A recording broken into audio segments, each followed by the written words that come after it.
welcome to the second instalment of Wonder.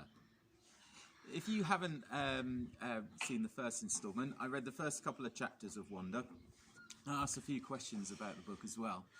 Now, Lola's just pointed out that I missed a few things.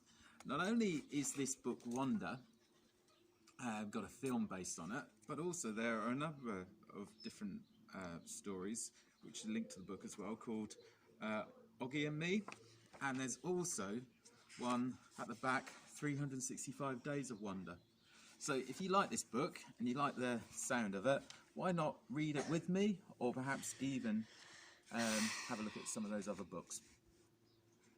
So this chapter, it's chapter 3, it's called How I Came to Life. I like when Mum tells me this story because it makes me laugh so much. It's not funny in the way a joke is funny, but when Mum tells it, Veer and I just start cracking up. So when I was in my mum's stomach, no one had any idea I would come out looking the way I look. Mum had had Veer 4 years before, and that had been such a walk in the park, Mum's expression, that there was no reason to run any special tests. About 2 months before I was born, the doctors realised there was something wrong with my face, but they didn't think it was going to be bad. They told Mum and Dad I had a cleft palate and some other stuff going on. They called it small anomalies. There were 2 nurses in the delivery room the night I was born. One was very nice and sweet. The other one, Mum said, did not seem at all nice or sweet. She had very big arms. Here comes the funny part. She kept farting. Like she'd bring Mum some ice chips and then fart. She'd check Mum's blood pressure and then fart. Mum says it was unbelievable because the nurse never even said excuse me. Meanwhile, Mum's regular doctor wasn't on duty that night, so Mum got stuck with this cranky kid doctor that she and Dad nicknamed Doogie, after some old TV show or something. They didn't actually call him that to his face though. But Mum says that even though everyone in the room was kind of grumpy, Dad kept making her laugh all night long. When I came out of Mum's stomach, she said the whole room got very quiet. Mum didn't even get a chance to look at me because the nice nurse immediately rushed me out of the room. Dad was in such a hurry to follow her that he dropped the video camera, which broke into a million pieces. And then Mum got very upset and tried to get out of bed to see where I was going. But the farting nurse put her very big arms on Mum to keep her down in the bed. They were practically fighting because Mum was hysterical and the farting nurse was yelling at her to stay calm. And then they both started screaming for the doctor. But guess what? He had fainted right on the floor. So when the farting nurse saw that he had fainted, she started pushing him with her foot to get him to wake up, yelling at him the whole time. What kind of doctor are you? What kind of doctor are you? Get up, get up. And then all of a sudden, she let out the biggest, loudest, smelliest fart in the history of farts. Mum thinks it was actually the fart that finally woke the doctor up. Anyway, when Mum tells this story, she acts out all the funny parts, including the farting noises.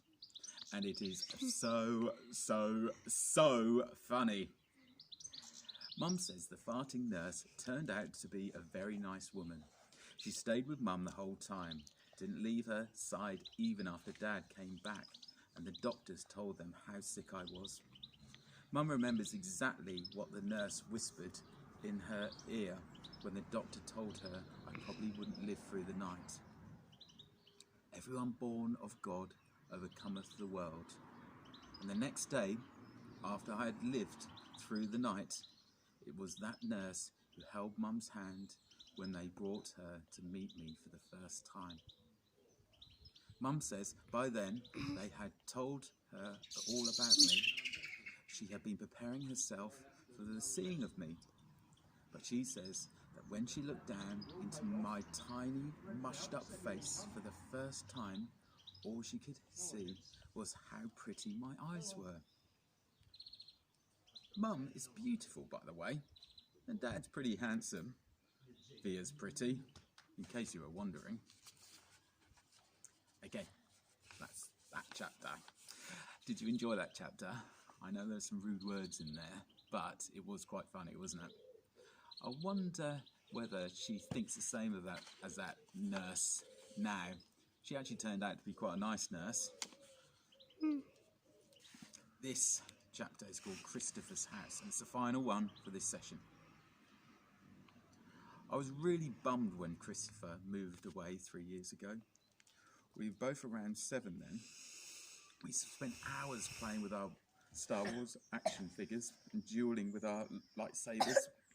Really missed that. Last spring, we drove over to Christopher's house in Bridgeport. Me and Christopher were looking for snacks in the kitchen, and I heard Mum talking to Lisa, Christopher's mum, about my going to school in the fall.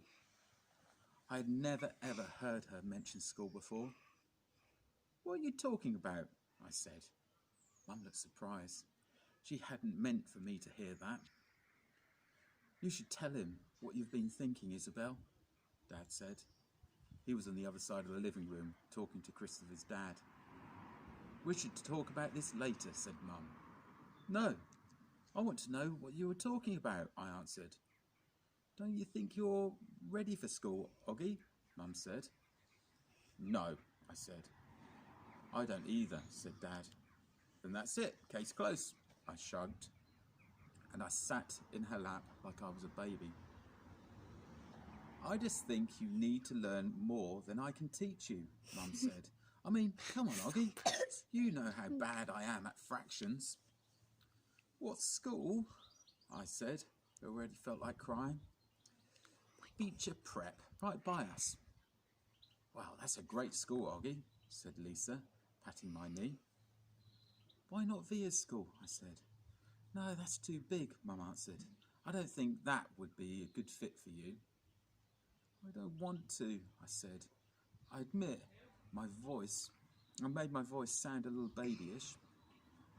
"You don't have to do anything you don't want to," said Dad, coming over and lifting me out of Mum's lap.